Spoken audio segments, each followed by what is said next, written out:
All right, I'm recording because I like to catch people off guard. I Okay. haven't seen you forever. How are I know. you? I'm off guard. I'm nervous a little bit. This is my first interview. Get out of here. Yeah. After all the things you've accomplished?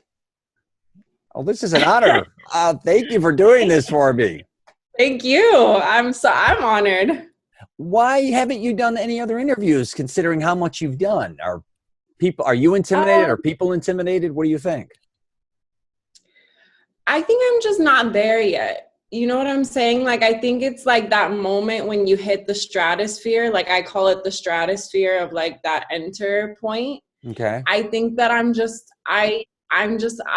know. I feel like I haven't been to that level yet. So this is like, like I'm just such a believer in like those little moments. So Sure. I feel like this is like the moment that leads to like that other moment, and I'm excited about it. I love being a part of that moment with you. Believe me, I think you're going to be getting interviewed a lot, especially not just because of me doing this with you, but your future, I think, is going to be unbelievable for you. But Thank you. I hope so. where are you right now? You're in Florida? You're living there? Yeah, Get out of here. I am, but Go ahead. I'm planning to actually go to Chicago this summer and just see everyone because I'm missing people. Yeah, when I was 18, I moved to Florida. I don't know, you don't know that. And, Yeah. I've seen you grow up your entire life, right? But you, on the other hand, didn't know necessarily who I was on the other hand, if that kind of makes sense, right? Yeah, definitely. Because I grew up with your mother. I grew up with your Uncle Frank, who I love very much, your Aunt Marianne, your mother's siblings. They even lived in Elmwood Park. I lived in Melrose Park. And your mother used to hang out a lot with my cousin Lori and Suzanne, Darlene, Debbie, Donna, the list goes on. And those are all my first cousins. So your mother was almost like a first cousin to me. Oh, yeah. She was older and I was kind of younger. But who I hung with the most, I don't know if you know this, is your grandmother, your Nonna Jean, which is known as, Jova. I didn't know that. Yeah. So interesting woman. Yeah. And maybe you didn't get to spend probably enough time with her because she passed away, around when I was getting married. And she was so funny. And her and my Aunt Carmela were like besties. And my mother is Aunt Carmela's sister-in-law, and so was Aunt Gloria. So it was almost like four of them were always together. And my mother got divorced, so I spent so much time with Aunt Carmela, who was always with your grandmother. Let's put it that way. Your grandmother was so funny with the cigarette and the F-bombings and that old greaseball mentality. I'm just going to give you two funny things that happened with me, with her in my life, if you want, because I just want to share them with you because I don't have a lot of people to share my stories about her with, and she was such a big part of my life. We had a party and she didn't get invited. She got slighted. We have no idea how this happened. She just didn't get an invite. And in the old days, if you didn't get a call or something in the mail, you know what I mean? It would just happen.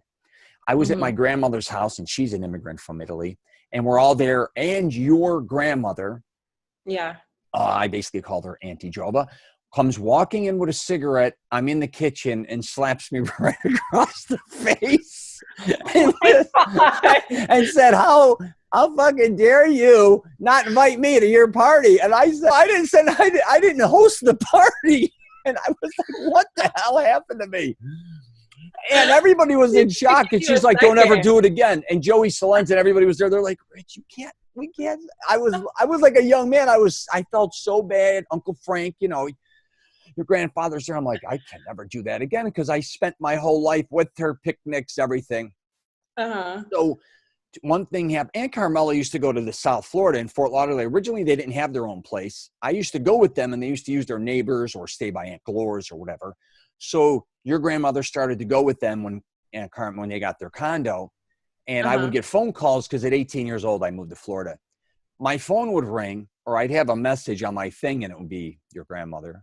And she'd be like, Richard, where are you, you son of a bitch? You better get to South Florida to see me. I used to have to jump in my car and have to go spend the weekend in South Florida. But I remember, this is the last story. So Oh my God. when I was getting married, because of what what Jova did, I remember my mother goes, all right, we got to put the list together for everybody being invited. And I literally looked at her, and she'll tell you this. I go, number one, make sure Jova's on that list. She goes, of course Jova's on this list. So it was like, that was the first person on my wedding list, was her. I don't know if you got to spend a lot of time with her or not, but I miss her so much. And I just talked to Aunt Carmela for an hour and a half the other day. So, and they were just such a big part of my life. So I didn't mean to throw my own 2 cents, and we're going to get into your stuff, but I had something for you quickly. I did this for you. I was thinking about using it for a photo. Okay. You let me know before we start this too. I'm kind of self-centered today a little bit, but what are you going to do? I guess when it's your own show. I actually have sorry? I said, I'm sorry. Go ahead. You go. Okay. I was going to say, I actually have a funny story. Oh, I like the photo. Do you? You like this one?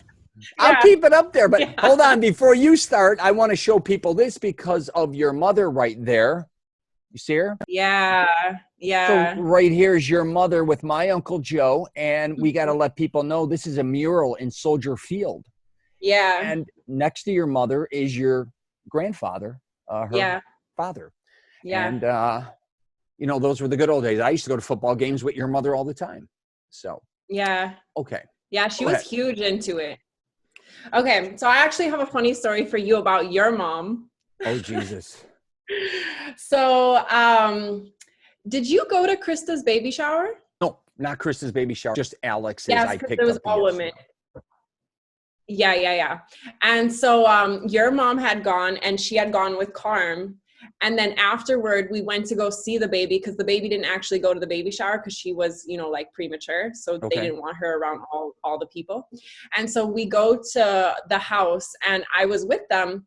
And your mom was like, I don't remember who it was, but she had someone. She's like, I have a grandson for you, or I have someone for you. Okay. And then Carm looks at her and she goes, you can't do it with this one. She's too deep.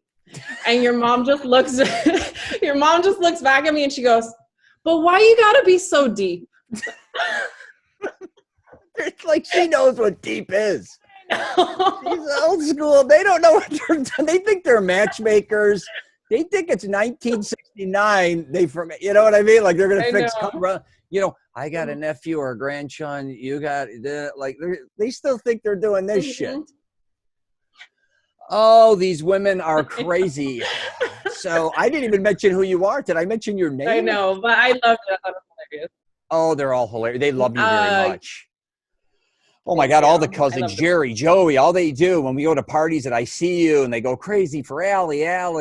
And that's how I ended up, I knew of you. And then they kept talking about you. And I said, yeah, I know Allie, but she doesn't know who I am. I look like a guy who flies in Florida, Chicago, Christmas parties, weddings, doings. You're like, you probably knew I was a Celenza because the way I look, we all look the same, right? Me, Louis, maybe Charlie, Chet. A lot of us look and act the same. Similar. There's some similarities, but so, I mean, your real name is Alexandra Babowice. Is that how we say it? Babowice. But everybody calls you Allie. Yeah. And you're a mango, right? Because you're, that's how I knew your mother was a mango. And then, she got married. So what I want to get into today with you is kind of a backstory, like an origin of how you started or where you started, because you really excelled unbelievably in the amount of time that you did it in, I guess you could say. It really happened because I looked at you as a young girl, literally, graduating high school. And then before you know it, you are writing a book. I think it's called Consumption, Human Condition. And then before you know it, you're on a TED Talk. Doing things on subconscious. And I love all that stuff as well. And I wrote a couple books, as you know, and that's why our relatives, a lot of our family relatives said, please talk to Allie. And I said, I'd love to talk to Allie. So over the years, me and you've been communicating, going back and forth. And me, amongst others, are so proud of what you've accomplished. And I'm sure your mom would be blown away by what you've accomplished. I mean, you're doing things that took me, I was in my 40s doing that you're doing at half the time, which is amazing. So Thank you. yeah, let's kind of start off with you. Like, how did you even end up, for one, going, because you're so into the brain, right? Into behavior, because you're very self-aware, which I don't see that with a lot of young people, especially to the level you're at and how deep you get. Kind of start with that. Yeah, please. Let's start with that.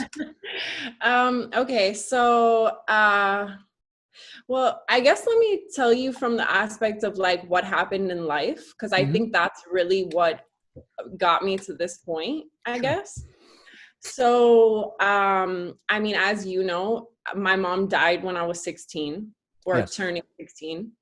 And she had gone through a period of cancer, which she had gotten when I was 14. Okay. And it lasted for about a year and a half. And then I started living with my dad, which was a completely new experience for me because I had never lived with him before, not in that capacity for sure.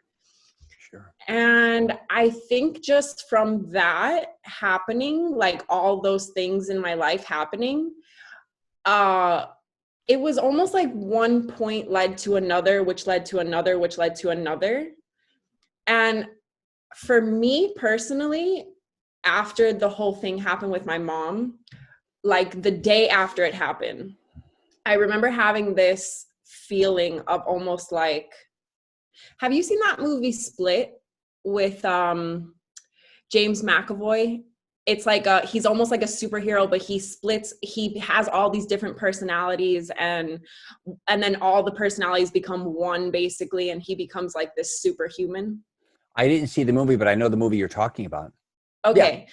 So in that movie, they basically talk about why his brain started splitting like that. Okay. And it says it's basically because when you're dealing with trauma or trying to rationalize trauma, your mind almost has to create like an alter ego in order to deal with what's happening to you.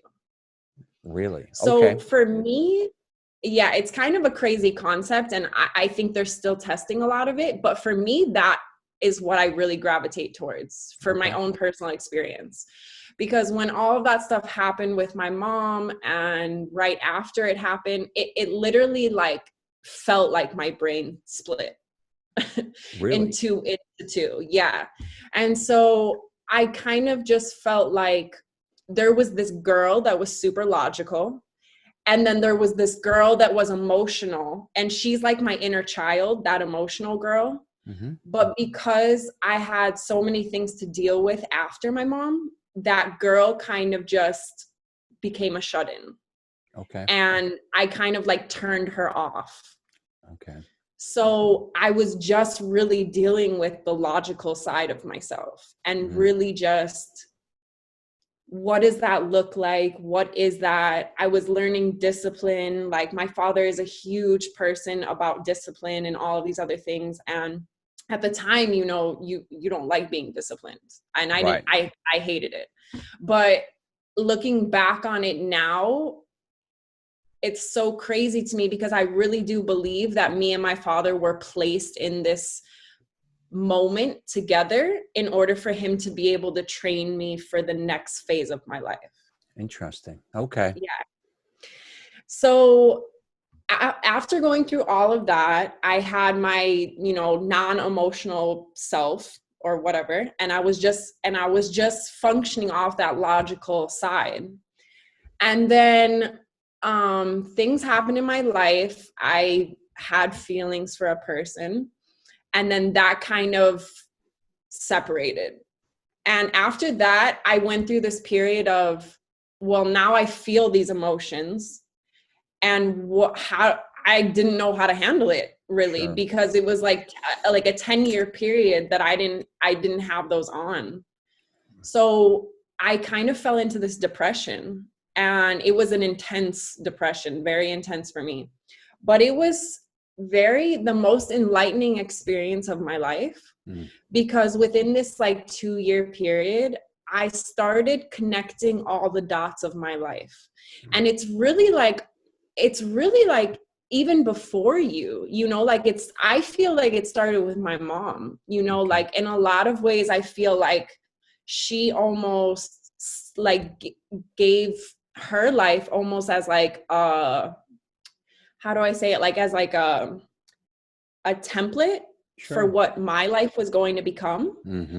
And I think from her mistakes and from seeing the way that she lived and different things like that, or seeing the great ways in which she was able to impact people, I think that really shaped who I am. And even though I have a lot of trouble with my memory from back then, I still think that it's just naturally ingrained within me, you know? So that's just how I kind of view it, is like all these moments within my life have led me to this point. And even further still, I still feel like that. Like sometimes for me, things just happen and they almost happen so perfectly, like everything aligns so perfectly that it's like, there has to be a higher hand that's in this. Like, it can't just be something that I'm doing, you know, like I do my part, I do as much as I can do, and I prepare as much as I can prepare.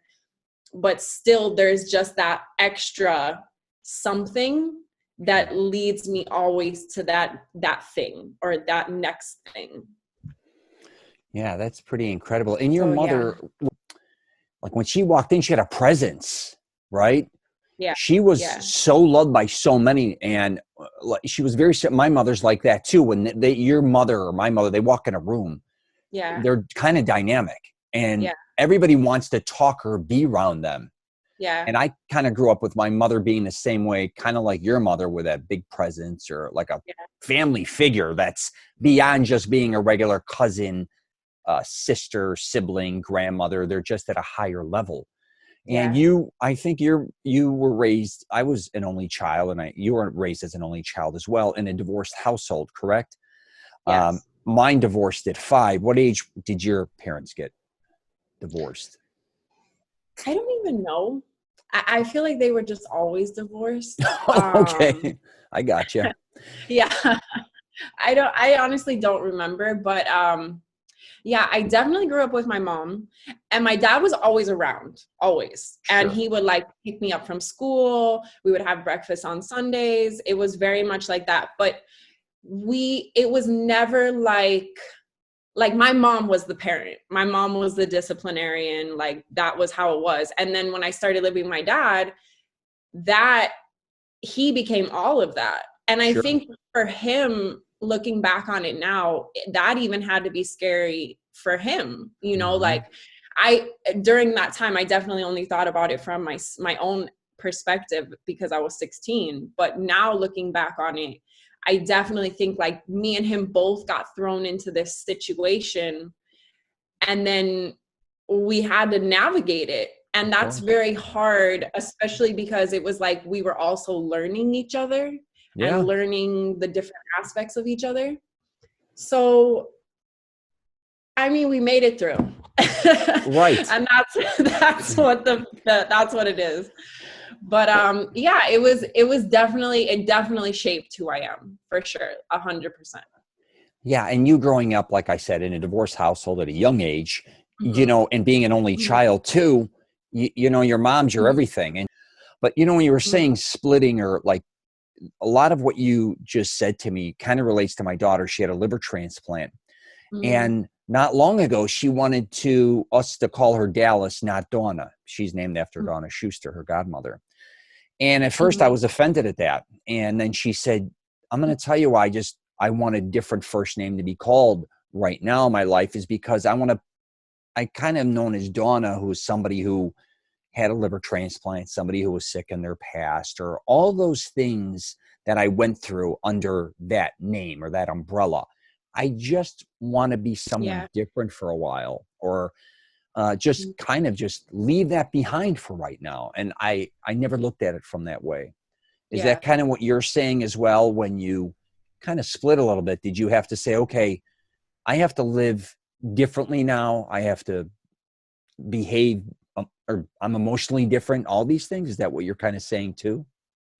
Yeah, when it happened for me, I didn't recognize that it happened. So I think that's like incredible that she even recognizes that aspect, you know? For me, it was kind of more so just like it happened. And then later I recognized that's what happened.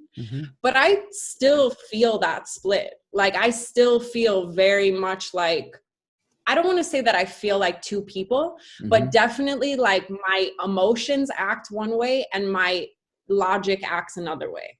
So it's almost like I feel like both like Allie and Alexandra, if that makes sense. Sure. And even to this day, I mean, I can tell it's just like the way I think is differently when I'm emotional versus when I'm logical. But I definitely like, for her, what she's saying, that she just wants to be as a different person and just not carry that. I think that's a lot of it too, is like when we go through trauma or when we go through situations that affect us so deeply, it's almost like everyone else is viewing you as this person of like, oh, I'm so sorry this happened to you, and this and this and this. But for myself, I wasn't even seeing myself as that, you know, like it took me like 10 years to realize, oh, I'm the girl that didn't have a mom. Like that didn't even register with me for like 10 years. So I definitely would understand that she would want people to see her as something other than what her experience has been. And I think that's so like brave and beautiful in a lot of ways, because it's, you know, when we go through all of these things, it's like we have to decide who we are. And oftentimes we let other people decide who we are, and then we conform around what they've decided that we are. So I think just taking that step for her is just so big, because it's like, no, I'm going to redefine myself and I'm going to be this better version of me.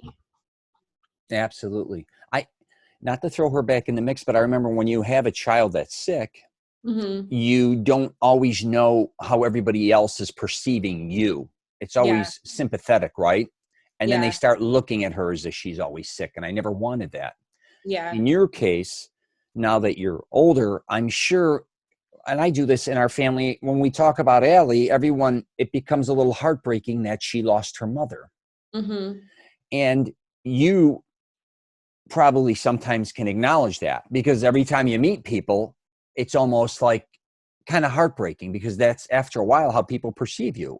They think you're brokenhearted, so they're brokenhearted for you, when you may have learned to move on, right? But in a family environment, friends and everybody else, a lot of your identity was wrapped around a girl who lost her mother, right? And went through what she went through. That's got to be hard. I mean, how do you look back at that now, and how do kind of people treat you think, any differently, or is it still kind of, you know, is it still like that, you think? Well, I think at first it was like that. And I think it was just because of the moment. I mean, like as you said, it wasn't just my loss, you know, like, I felt it super deeply, but I think everyone felt that loss, you know, and especially there's been so many family members that have passed away, but especially with my mom, because you were saying like she was such a presence and all of these things, like and because of just her age, she was so young. I think that's definitely like people felt that, you know? So I think that like a lot of it was, I wasn't experiencing my own grief, but I felt the grief of others. And I think I honestly feel like it was almost a little bit in reverse for my situation. Like, I don't think people were looking at me like that, or maybe they were, but I didn't feel that. I think it was more like, I'm looking at them and I'm feeling their grief. A lot of that stuff is like moments, and a lot of it because of the things that happen. I think a lot of that because of, you know, I had her for 16 years, but they had her for 50. Yeah. You know? So like, as heartbreaking as it was for me, I felt heartbroken for them. Yes. Because it was just like, they knew her, you know, and like I knew her on another level because she was my mom, and we had, you know, obviously a different experience with each other, but they knew her for her whole life. And to lose someone in that way, to have her and then just not have her for the next whatever. But you see, like, it's such a hard experience for me, honestly, because of the fact of this is like, I really do believe that that moment that happened to her changed my life and the course of my life forever. Mm-hmm. And I think that who I'm becoming is so tied into that moment that I don't feel like she was ever meant to be here for this part of this experience. Interesting. Just because for everything that I've gone through. And then, as you know, I spent a lot of time with my Aunt Sue, Mm-hmm. and which is your cousin, and Krista and Noelle. And like, they became like another part of my family, just like even more, you know, like I didn't grow up with siblings, but they were my siblings. Like they became my siblings. And my aunt is just such a patient person and such like a forgiving person, and so many like qualities that she has that are so make her so beautiful, that I had to learn from them just as much as I had to learn from my mom, you know. So I think that was just what it was. It's like, I really feel like for my life, it's just, I'm on this course of destiny. And I think a lot of people don't, I think people think I'm crazy when I say that. And I think sometimes I sound crazy, but no, I don't think so. I don't know. I'm made for this. Right. Yeah. Like, I don't know. I'm just made for this. Like the things that ail people normally don't often ail me, or like they will, but then I'll get over them, or I'll just do anything. I'll just do it in spite of that. You know, like I don't really, there's never like, for me, it's never about a closed door. It's more so like, okay, if the door is closed, how do you get it open? Gotcha. Yeah. Do you think too, growing up, like and the similarities me and you have with the divorce, and then growing up as only children and having mothers that are have a huge presence. And did you find like being an only child? I actually loved it because I had so much time to think, and I wasn't being bothered. And I lived in a very quiet household, and then it would go to the extreme of me going to my father's, which was a nightclub, which was insane. But like me and you, we were raised with a lot of cousins that were almost like our brothers and sisters, right? Yeah. Right. Yeah. But we also had, again, the comfort of leaving that environment and being in a very quiet place to always think. And my mother always says, I wish you weren't an only child. I wish I had more kids. I'm like, Mom, actually, you getting a divorce worked out really unbelievable for me. Like, not for selfish reasons, but I got to go spend time with my Aunt Carmela, your grandmother, Aunt Glore, everyone, and my other side of the family. I was kind of always being shuffled around in a good way because all my family members kind of felt bad. I was the only child and my mother was divorced. So I'm spending all this time with different family members, traveling all over the place. It was a great thing now that I look back at it. Yeah. But like, say you're writing a book, which we're going to get into next, and I wrote a couple books or whatever. Like, I think we didn't also grow up with a ton of distractions all the time. Like, there was a downtime. It wasn't like I came home and there was 2, 3, 4 kids, which maybe if I'm very close with my 2 cousins, Johnny and Mike, but I still had downtime, if that makes sense, because if when you have that downtime, it almost makes you think a lot differently, I think, than always being distracted, right? Sharing a bedroom, somebody always being there, you know, the aggravation when it's just, I either watch TV, I read, or I study, or I do whatever I want to do independently. And I think that helps us grow independently, different than a lot of people who have siblings. I mean, there's strengths and weaknesses to both. Yeah, I would definitely say that. And I think it's also just like you get used to being by yourself, which I think a lot of people have trouble with. Yes. And I mean, I always remember as a kid, I was everywhere doing everything all the time. I was a very like active kid. I loved gymnastics. I danced. I did ice skating. I did all these things. And I remember my mom being like, you're going to break your neck, like all of these things. Like, and I would just be like, okay, you know, just whatever. But I definitely think it contributed so much to me being able to focus on what I wanted and get what I wanted done. Absolutely. I think that's like a really hard thing. And it definitely contributed to that for sure. Yeah, and our parents being divorced, like we were the main focus in their life, no matter what. So Yeah. my mother loved sports, so did my father, and my mother only really, she was up my ass all the time, but would like go take me to every different sporting event, like you're saying. Same with me and my father were almost like brothers. Yeah. And in my case, my mother and father had me at a very young age, Yeah. so they were very youthful, and so we kind of almost grew up together. And my grandmother was very youthful as well on my mother's side. So I had a bunch of, I was kind of being raised by kids, kind of raising kids, kind of, right? Or very young people, Yeah. which I wouldn't change for the world. So Yeah. later in life, my brother and I have a half brother and sister, and they always say, you get the good years with dad. You got the good years. But my dad, I think, looks at me as a brother, and most people thought me and my mother were brother sister, which was kind of interesting. Yeah. Here's one last thing I'm going to say. Being an only child is, my mother was raised with 5 other brothers and sisters. She only knows chaos, and that's what she gravitates to. And she's always back to saying, I wish you weren't an only child. Mm-hmm. And I used to tell her, from what I've discovered, a lot of guys I know or women that were born in an only child environment either hate being alone or love being alone. Mm-hmm. In my case, I think you grew up the same way. We kind of are comfortable in both positions. I could be very extroverted, and then I could be very introverted. Yeah. And I don't think we have much of a choice, because those are kind of, for the most part, the environments we're in. Yeah. So Definitely. All righty, let's jump into the book, because that was first.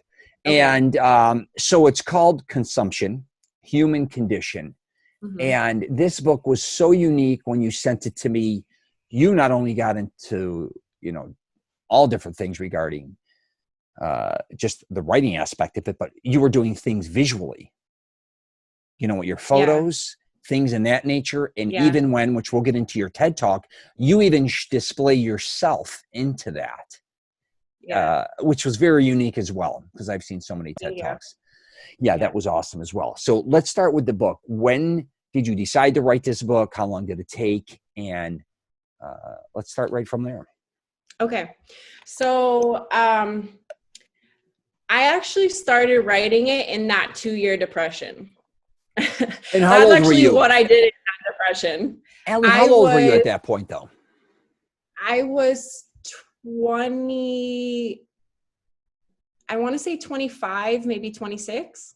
I mean, how many 25-year-olds are writing their own book, though? I'm just saying, not many, right? I'm just saying that in itself is pretty awesome. All right, go ahead. Thank you. So, I didn't really have a choice, to be honest. Like, I was in such a deep emotional sense of pain, I was really examining the last 10 years of my life and really just feeling all of it, because I hadn't felt it. I thought about it, but I hadn't felt it. And it really wasn't like an option. I kind of had to do it, because it was the only thing that felt like therapy for me. It was a release, you're saying. It was a release. So much of a release. Like a mind release, or whatever you want to call it. Yeah, just something to get out. You need to get it out. Mm-hmm. It felt like that. I get it. And it was kind of just like, I needed to occupy myself with doing that, because the alternative was just being sad, like all the time, 24/7. So that's, I think, really what did that. And it was just like, when you're doing something and it's taking forever, you get very discouraged often. Mm-hmm. And I think there were definitely periods of time, like I'm talking periods like weeks at a time, where I couldn't write anything or come up with anything new. And I would just be looking at the material and just be like, I don't know where to go from here. I don't know what to do. Because this was also a test for me, because I had never done something like this before. So I didn't even know if I was capable of it. And I think it's just like with anything, you have to just stick with it. And I think you're going to have those moments, of that time. Like, I know one of the things, I kind of watched a couple of your interviews before, and I know one of the things you talk about is weight a lot, and like losing that weight and losing all those things. And that was something I had actually gone through as well. Like I've lost 80 pounds since I've been 19. Yeah. Really? I don't remember you Yeah. ever being that heavy. I'll send you a picture. Shit. And I think like I know. don't remember. Maybe I did, and I didn't.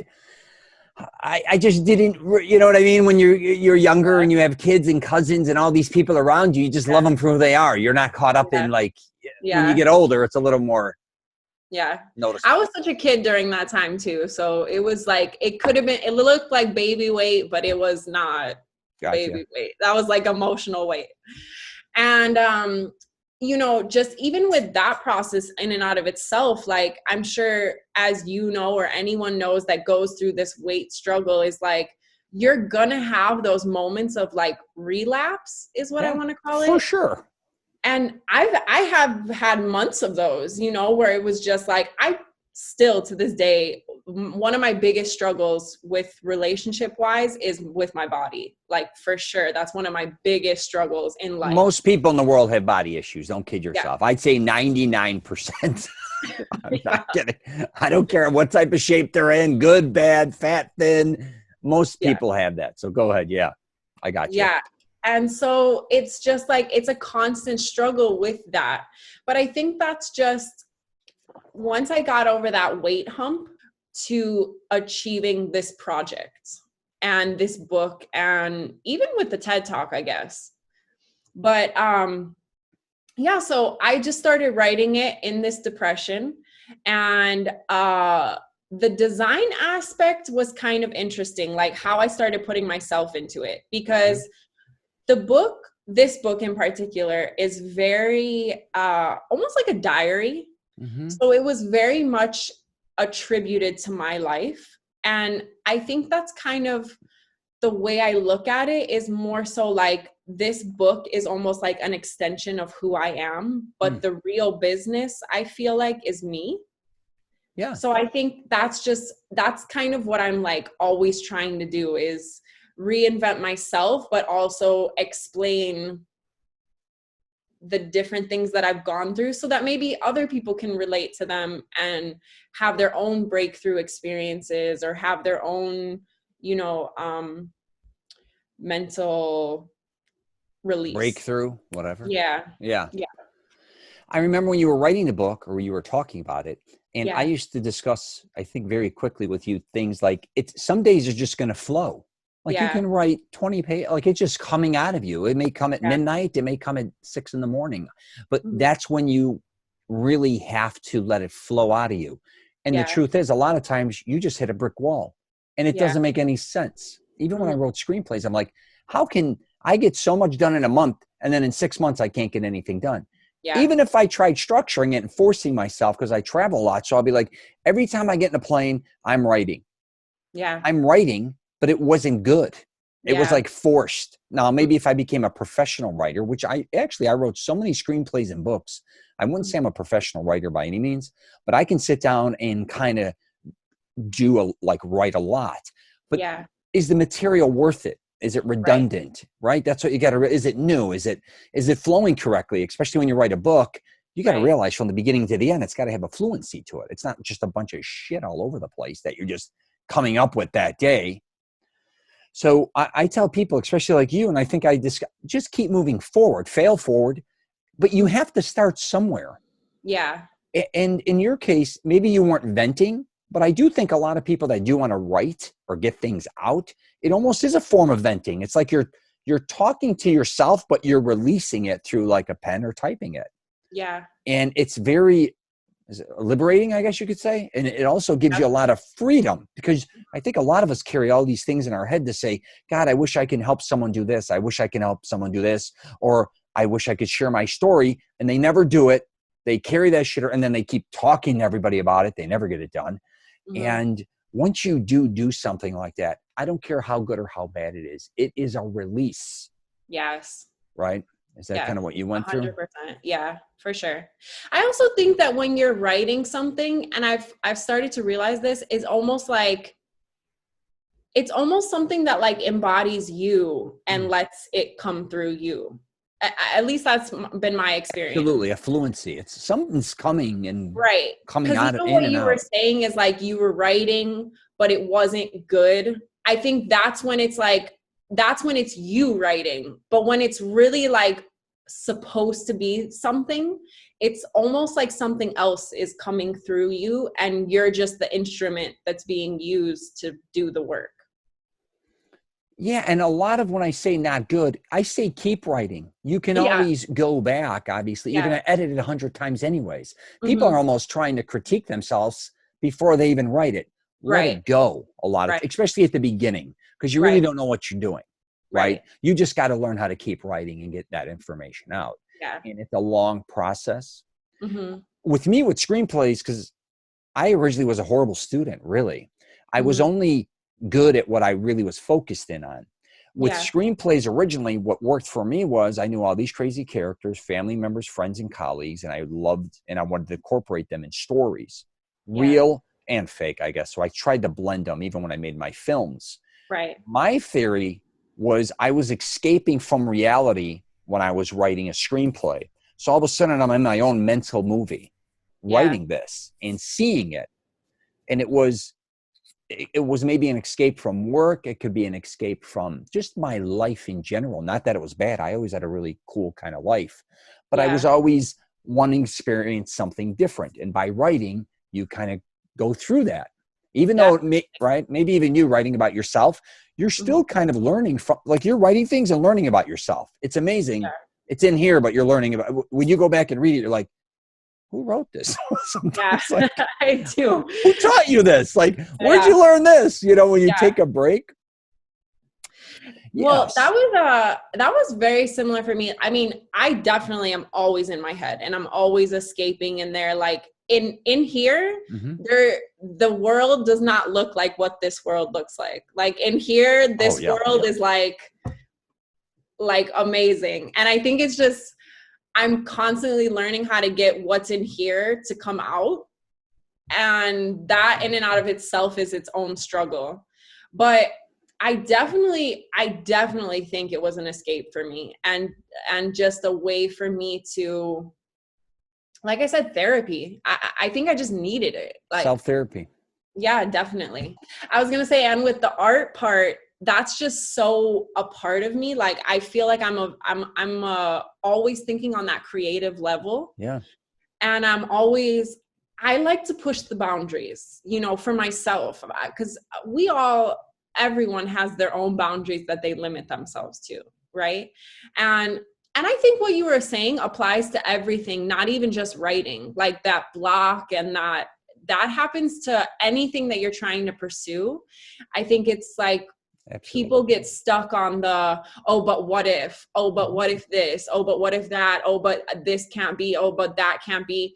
And it's kind of just like, you're going to have those in anything that you do, even if it's not something that you're trying to do for yourself.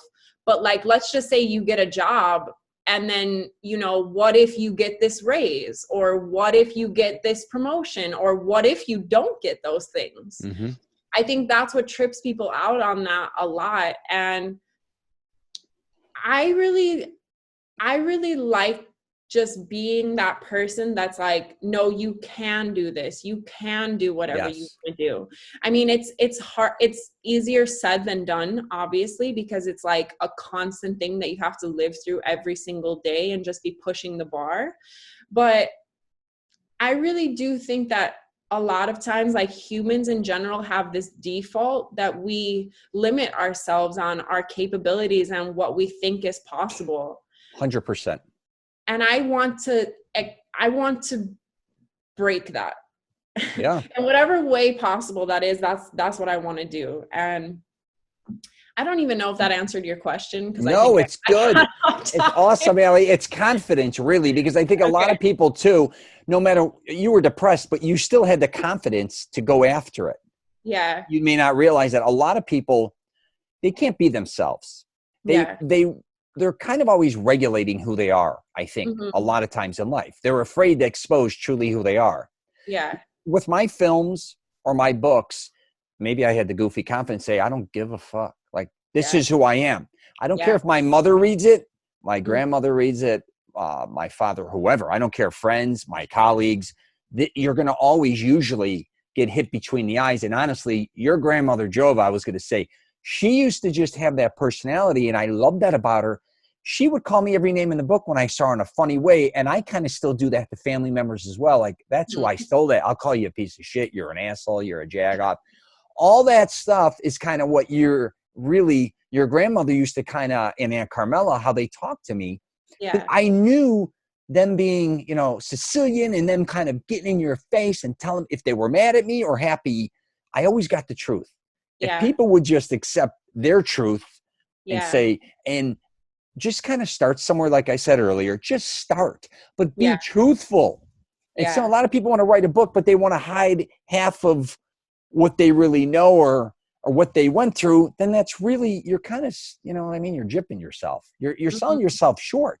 Don't pretend you're something you're not, I think, more than anything. I don't care if you're writing a book, making a film. I don't care what you do in life, starting a business. Be genuine, man. I think that's the part most people miss out on. Is they're just afraid of what people are going to think about them, or they're afraid I'm going to say this or do that. And later down the line, who knows what's going to happen, or, all that type of shit, where I think in your case, you just, and again, I'll go back. You're the first person I've ever talked to being an only child. When spend a lot of time by yourself, like we did, our imaginations, I think, are, for the most part, I can only speak for myself, it's always going. Yeah. Because I don't have anybody else there, and you get sick of television. I grew up in the 70s and 80s and 90s. We didn't have the internet. So if I didn't have a comic book, I didn't want to always read, and there was only so much on TV, I'd literally just sit there and you're thinking of things. You're drawing. You're writing things. You're thinking. You're always thinking. You're not distracted. Or if I had 3-4 siblings or even someone else, I'd be talking, I'd be distracted. Right. So, yeah. 100%. I actually have, I have this memory of me. This is like just giving you an insight of how I thought as a kid. I am such a believer that we are so capable of doing so many things that I'm like, one day humans will fly. Like, that's just, I'm with you. And so, I have this distinct memory of being a kid of like taking the sheets off my bed and tying them to my fan and then tying them to my body and like flying around the room. Yeah. And I've had this dream so many times that I still am not sure if I've actually tried it or not. Wow. Yeah. But just like that whole like being in your head and the imagination and the single kid and like all of that experience, like I can totally attest to that just from this like one experience that I've had that I'm still not sure is real or not.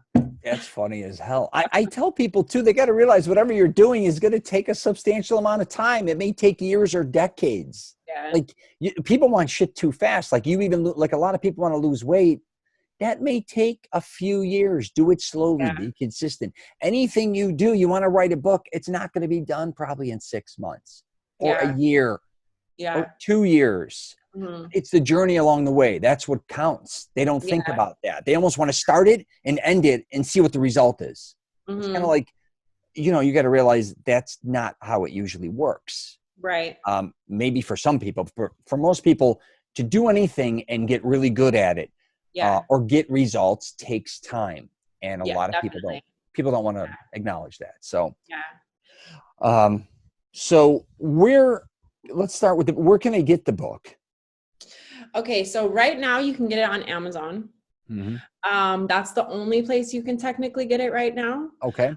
I want to eventually expand, so I'm actually working on my second book now, I guess you could say. It's so funny because I don't really call them books. I call them projects, or like, I called this one a visual narrative. That's awesome. And so, this one has a part 2 that I've been working on for the past, just as you were saying, like I've been working on it for 2 years now. So, and it just takes time, and I think we get impatient. I get impatient. I know I definitely get impatient. So I totally understand that wanting to have it like just quick. but it really takes time. And sometimes you don't even know the amount of time that it's going to take. Like I wanted to have this project done a year ago, and I'm still working on it, still critiquing, still doing things.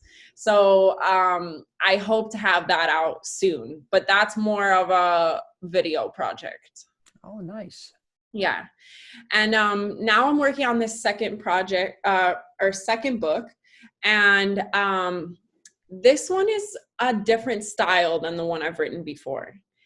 And I'm still very much in it. Like, I don't think this will be out for another at least a year.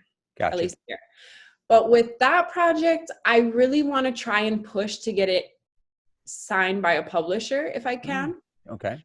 And maybe even see if the publisher would be willing to pick up consumption. This is also a fault of mine, is that I really, like when you're first starting to do these and you're going through it and you're like writing all this stuff, you're like, this is genius. Like everyone will love this. It's going to be great. I'm going to like blow up. I'm going to be so big, all these things. Yeah. And then you get finished and you're like, well, that's what I always say. What happens after the end, right? What's the end? It's dead most of the time. Right? You're like, right. And so I think that's actually what led me to the TED Talk. But I think that after that moment, I started realizing like, oh, there's more. Like you have to do more. And I think I'm still learning and figuring out what that means. Gotcha. For me, like that's still very part of my journey. You self-published your first book, correct? Yeah. I love it because I'm down with that. I don't like, whatever. You have the rights to your own book forever. I love that more than anything. And I don't know if you've even heard stats. A lot of times with even books now being published or self-publishing, they both average a couple hundred books being sold. So a lot of people think you see all these authors making all this money. It's ridiculous. By the time they do a book tour, spend all the money or share their profits, it's nothing like what most people think. Yeah. It basically gives you kind of an image of saying you're professional or you know what you're talking about to a certain degree, whatever subject matter the book's about. Yeah. Did you go through BookBaby because you might be able to get on a lot of other outlets to sell your book?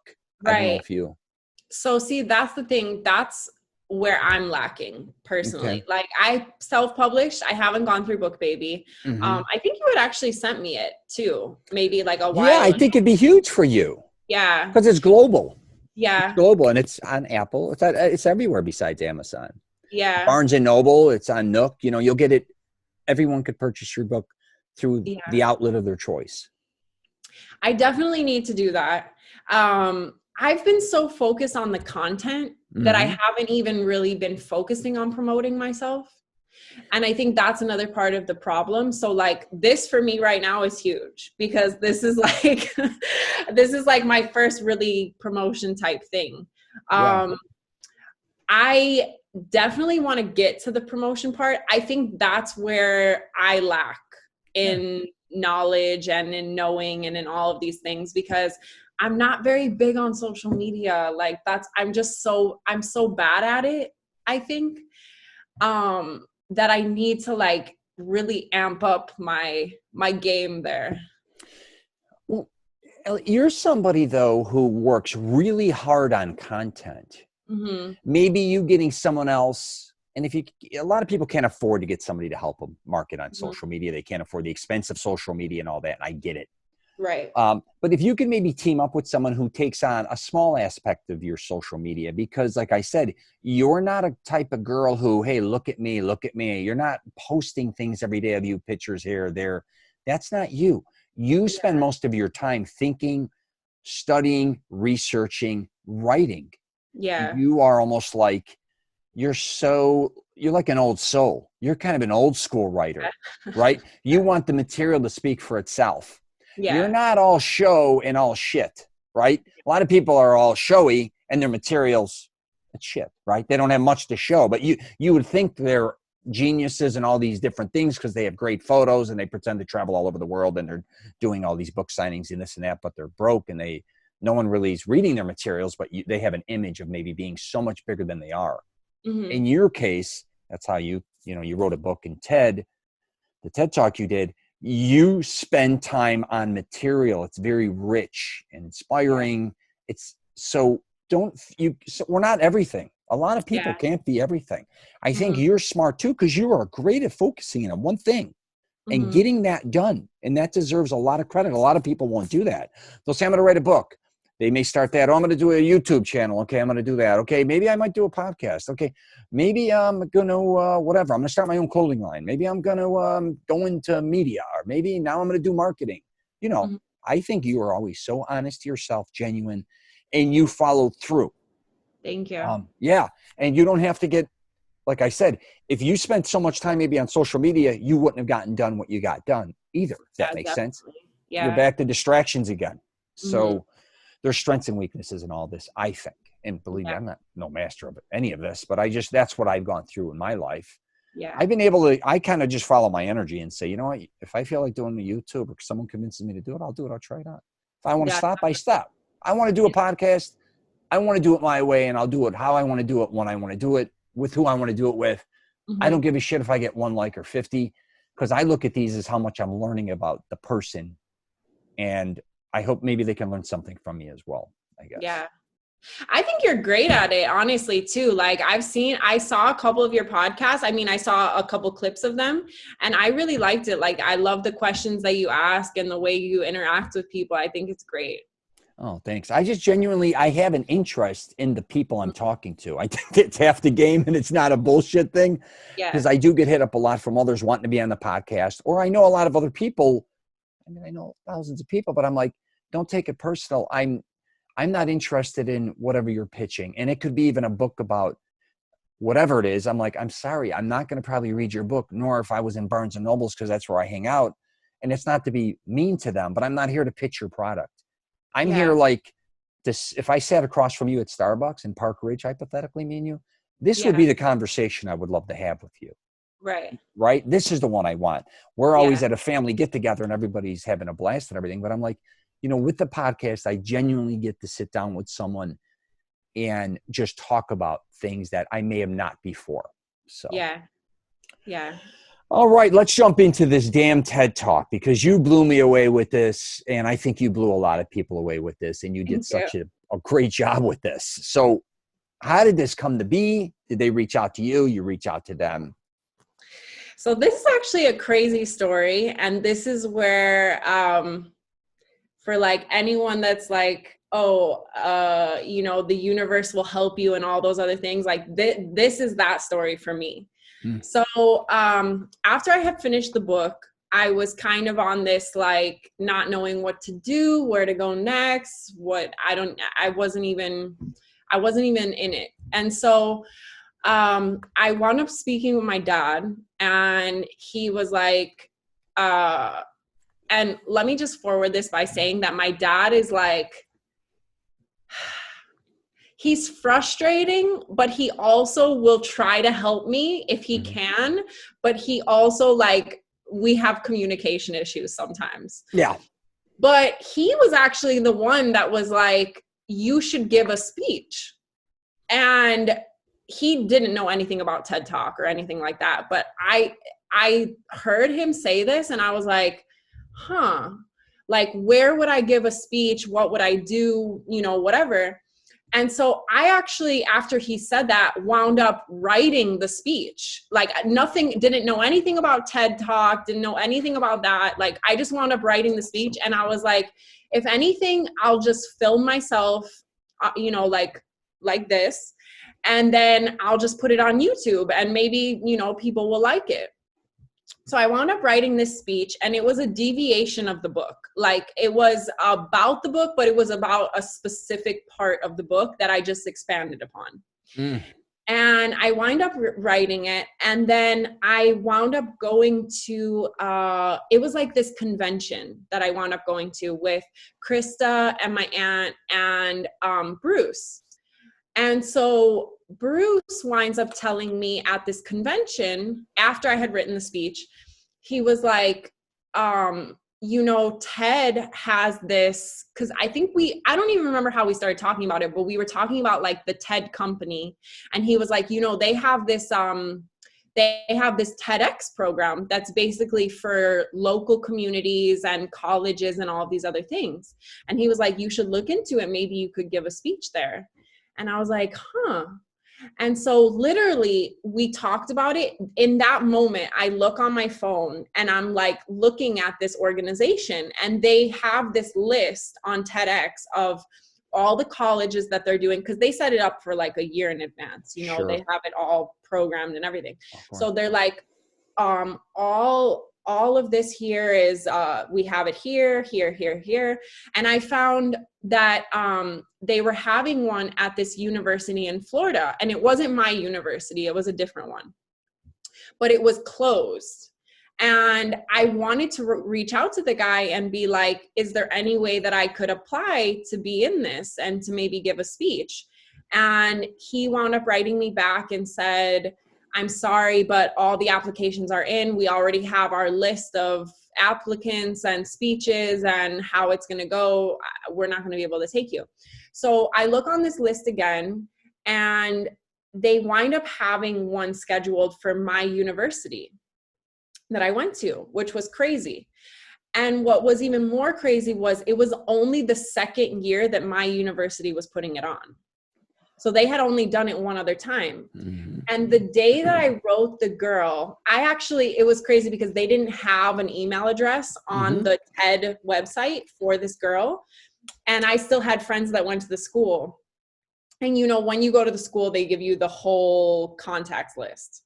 Because you're an alum, right? Mm-hmm. Yeah. Sure. So I wrote one of my friends that still goes to the school. And I was like, get me this email address for this girl. I have to write her. I have to see if this is possible. So she gets me the email address. I wind up writing her that day. That day that I wrote this girl, because she was the organizer of this event, that was the day they opened applications. That was meant to be. Yeah. Right. Yeah. And so they wind up opening applications that day. I submitted all my stuff because at this point I already had the speech written. And I go to test for them. They told me to come in. Hey, will you test for us? Will you give us the speech? Whatever. So I wound up doing that twice. I had 2 tests, and they liked it, and they told me to expand upon it a little bit, tweak a couple things here and there, which I wound up doing, and it came out great. And then I had later found out that they had over 56 people that applied. Only 12 speeches got heard. And they wound up putting my speech as the ending closeout speech to all the rest of the speeches. Wow. Which I just was like, that's just the cherry on top. I don't know. So it was kind of just a crazy thing, but I really think it's like when you're trying to go after something, it's like the universe or God or whatever it is going to get you to that place. And I think I believed in myself so hard, and I worked so hard for that moment and that space, that I think it came to me in a perfect, like, little package. Sure. Timing was perfect on that. Timing was perfect. It wasn't like you weren't also involved with another project or doing something else. Even mentally, you were cleared, right? You did your book and you had a clear mind when you stepped in there. Definitely. And I practiced that speech. Like, I was practicing that speech even before I knew I was accepted to the program. So I had practiced that speech, and this is another funny story, actually. So I practiced this speech for like a solid 2 months. I would run the speech I would run it out loud to nobody for like 5 times every day, just so that I wanted my body language to be right. I wanted my voice inflection to be right. I wanted it to be perfect. And so I'm getting up there to do my speech, and people kept asking me, like, are you nervous? Are you nervous to get in front of these people? Blah, blah, blah. Mm-hmm. And I was like, I honestly wasn't nervous. I was like, it just felt so natural to me. And then the moment I'm about to step on that stage, I get this like flush of energy. And the fact that I had practiced so much really I went out there and I was on autopilot, but people loved it. Yeah. And what's crazy about it was, which still bugs me to this day, looking back on it, is I was the last speaker. So we had a clicker to click for the PowerPoint so that it would transfer whenever you wanted it to. And the clicker's batteries died out during my speech. Wow. Which was terrible. And so in the video, I'm looking down a lot because there's a front monitor that will project what's on the back monitor. Yeah. And my speech needed to be timed perfectly because when that girl pops up is like a specific moment. Okay. And I needed it to be at that specific moment. So I'm like, they cut this out of the video, but I literally was like trying to click the button, and I'm clicking it, and I'm still like running through the speech in my head, and I'm getting so frustrated internally. And I'm clicking this button, nothing's happening. And so I had to say to them, and I'm like, and this clicker isn't working. Like I had to say this in the middle of my speech. And the people that heard the speech just laughed about it. But then the people in the back saw that, and they started like, every time I would click, they would click for me. Oh. But it kind of like, it was a little bit of a moment that like, even now when I'm looking back at it, I'm like looking down, which makes me upset, you know? But I just have to remind myself all of these things are like, you could prepare for something so much and have everything perfect, like have everything timed out to a T, and something still go wrong. And it's kind of just like learning to roll with the punches, I think, is just, that's like what really takes you from like that good to like that great. Absolutely. So that's, I think, what that was the biggest lesson I learned from that talk, was just, you know, prepare as much as you can, but shit's gonna happen. Yeah, we learn who we truly are, I think, when things go wrong or bad, how we kind of move on. When I was making my first film, it was the most stressful time of my life. I didn't know how to make movies. And then no matter how prepared I was, I would get there, and there was always problems.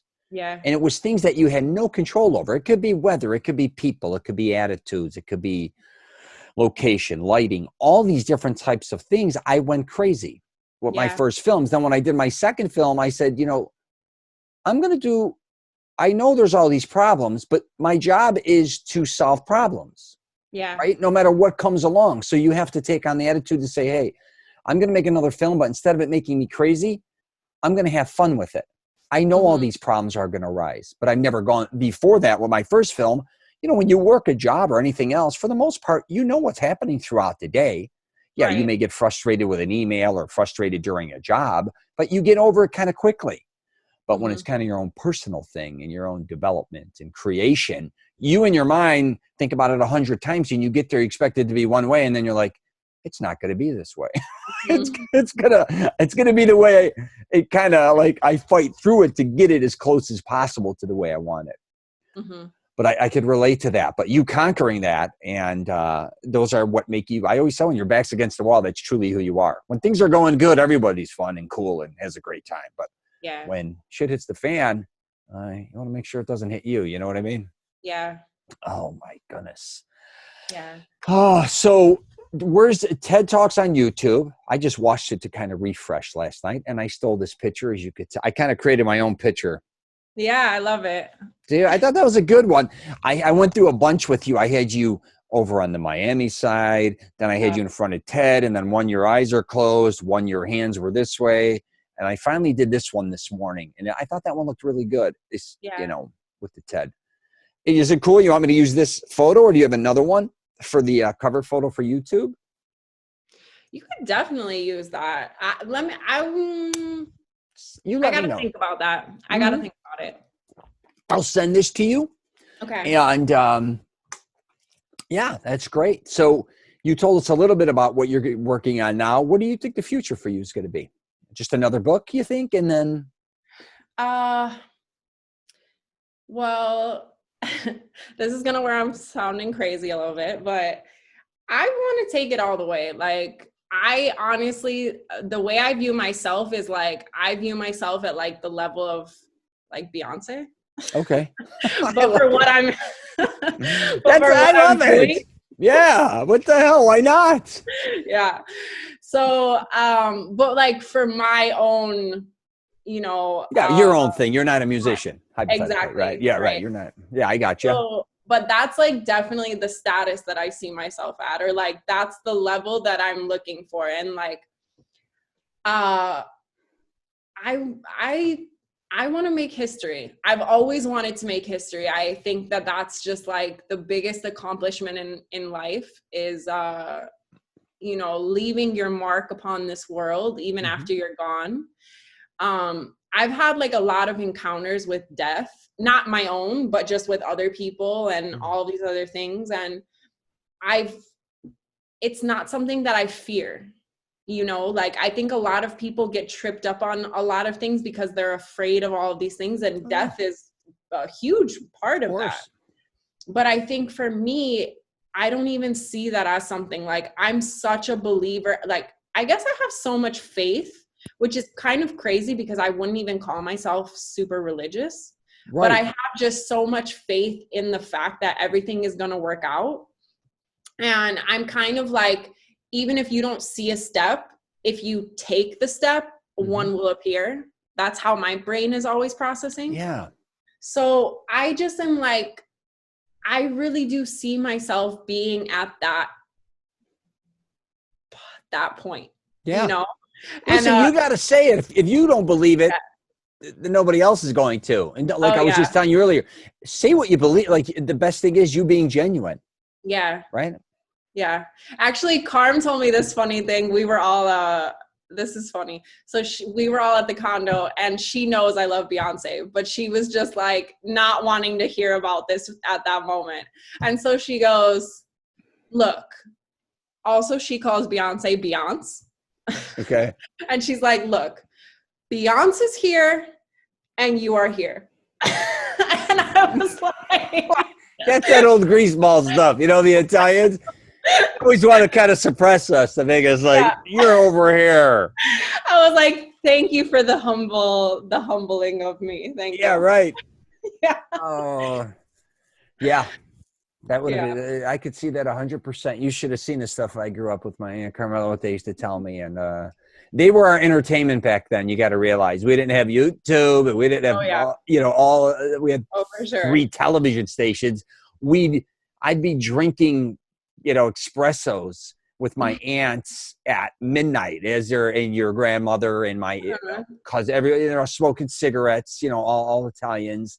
Drinking coffee up all night and just listening to their stories, them commiserating, screaming at each other, starting arguments, and then laughing. They were just so all over the place. But I'm telling you, cherish Aunt Carm because she is the last of the Mohicans. My father is still around too. So it's Carmela and my father as far as that generation goes. But Aunt Carmela's the true, the last one left of the old, I guess you could say, old school Italians. And she will definitely tell you how it is. But I love that. I honestly love that she's so open about it, because it's just like, you got to laugh about yourself, So, and she's just very like, holds nothing back, is just like out with it. And she's like, I just don't care. And you know what? Your grandmother, your Nonna, Jova, was worse than her, which sounds crazy. She destroyed Aunt Carmela. They're hilarious. Both of them were like a 1-2 punch. Yeah. Oh my God, I miss those days with those guys. Enjoy all your aunts, uncles, no matter what generation. I talk about this all the time because I was born on one side of my family. I'm the youngest, the Celenza side, the one you know of. Yeah. And you went around with a lot of the older ones, right? Even the grandparents or the immigrants from Italy. And on my other side of the family, I'm the oldest grandchild with one of my grandmothers, but we have like 170 cousins, but I'm the old one. I'm the old guy out of the cousins off my mother's mother. Yeah. And I tell my kids, I tell all my younger cousins and everybody, enjoy, because we still have a lot of Italian older aunts and uncles around. They're all and my grandmother's still around. I'm like, enjoy every day with them because they're all basically between 70 and literally 90. And my other grandmother died at 94. But once that generation's gone, like say my father, Aunt Carmela, then, we're the next generation, but it's like they're gone, like your grandfather, Frank. I go to a family picnic now and it's nothing like what I grew up in. Yeah. Your generation only knows that generation, but Right. enjoy them as much as you can every day. I try to talk to my mom, my dad every day. Yeah, And Aunt Carmela or whoever as much as I can. So, definitely. all right, my dear, I'm going to wrap it up. I talked your ear off here. No, I loved it. Thank you so much for this experience. Oh, no. Thank you for coming on here. I hit you. You were one of the first people I hit up. Oh, thank Oh, you. yeah. And you said, Rich, I'm not ready for you. And I said, no, I get it. But let me know, because when I hit you up, I just started Zoom. And I was doing a lot of podcasts where it was just voice memos. And I would have to meet up with the person and blah, blah, blah. And because I traveled so much, it was hard. But once I saw the Zoom platform Yeah. working pretty well, it's when I hit you up. I literally said, I think I hit you up the first week, which was probably, I just started these about a little over a month ago. And that's when I hit you up. That is when you hit me up. Yeah. Yeah. And I said, if she's not ready, she's not ready. But whenever she is ready, I want to let her know. And I definitely thank you for coming on here. I was shocked you hit me back, because a lot of people are like, Rich, I'm in. I'll let you know I'm busy. I'm like, they're scared. I'll never see them again. But for the most part, everybody has responded. But you, out of the blue, you're like, hey, you ready to do this thing? I'm like, hell yeah, I'm ready to do it. So yeah. No, it's been great. And I'm so honored. Thank you for having me on. oh, wonderful. All right. Well, I'll see you probably, the picnic we're not having. I don't know who's getting married. Kristen's getting married. I don't know if they're Kristen's getting married. Yeah. So I don't know if they're going to have a big wedding, or if there's only because of the corona. I don't know what's happening. So maybe I would see you at the next family doing of some sort next Christmas at maybe Becky's. I don't know. Yeah. We'll see. All right. And I'm in Florida. You ever come to Orlando, let me know. Okay. I will. If you need anything, don't ever reach out. I don't care what it is. You're not far from me. I mean, anything. All right. Yes. All right, my dear. I will talk to you later. Okay. Thank you so much. All right.